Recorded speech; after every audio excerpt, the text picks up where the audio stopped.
speech. The gentleman from Georgia is recognized for 3 minutes. Mr. Chairman, I thank the gentleman for yielding. I rise in strong support of H.R. 5658, the Duncan Hunter National Defense Authorization Act of fiscal year 2009. And I want to thank Chairman Skelton, Ranking Member Hunter, and my subcommittee chairman, Neil Armstrong Abercrombie, and Ranking Member Jim Saxon, for their tireless efforts on behalf of our soldiers, sailors, airmen, and Marines who continue to bravely defend us at both home and abroad. While it's not a perfect bill, this legislation covers a wide scope of issues that are vitally important to the armed services, both the active and reserve component, and it clearly addresses the most pressing needs of our troops in most trying times that we face in America. Mr. Chairman, I am pleased that the Armed Services Committee voted unanimously and on a bipartisan basis to support another program critical to our national security. Section 943 of this bill states that the Western Hemisphere Institute for Security Cooperation is one of the most effective mechanisms that the United States has to build relationships with future leaders throughout our hemisphere and influence human rights and democracy trajectory of countries in Latin America and the Caribbean, and mitigate the growing influence of non-hemispheric powers. It's especially important to remember that WINSEC may be the only medium we ever have to engage the future military and political leaders of Latin American countries, who are, by the way, America's closest neighbors and can serve as our closest allies.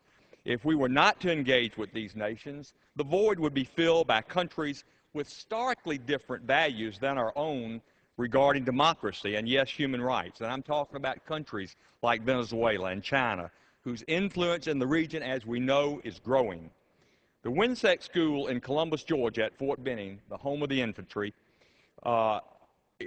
is formally part of my congressional district.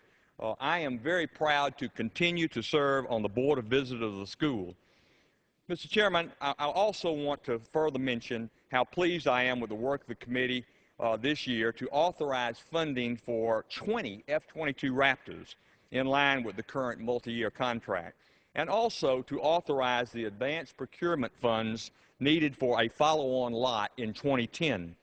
The F-22 is the world's most capable fighter, and these funds will go a long way towards providing stability for our forces and ensuring that America maintains air dominance for the foreseeable future. There's so much to be proud of in this bill, and I again commend Chairman Skelton, Ranking Member Hunter for their efforts to keep this bill focused on the needs of the warfighter.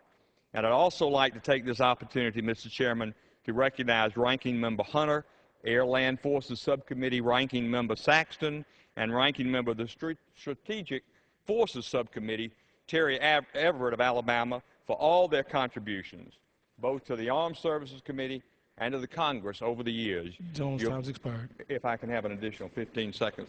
Would yield the gentleman an additional 30 seconds. And I thank the gentleman. Gentleman's recognized for 30 seconds. All of these members have been a source of wisdom and guidance to me, my colleagues on the committee, and to the nation, and they will be sorely missed. And with that, Mr. Chairman, I'll yield back. Gentleman yields back. The gentlelady.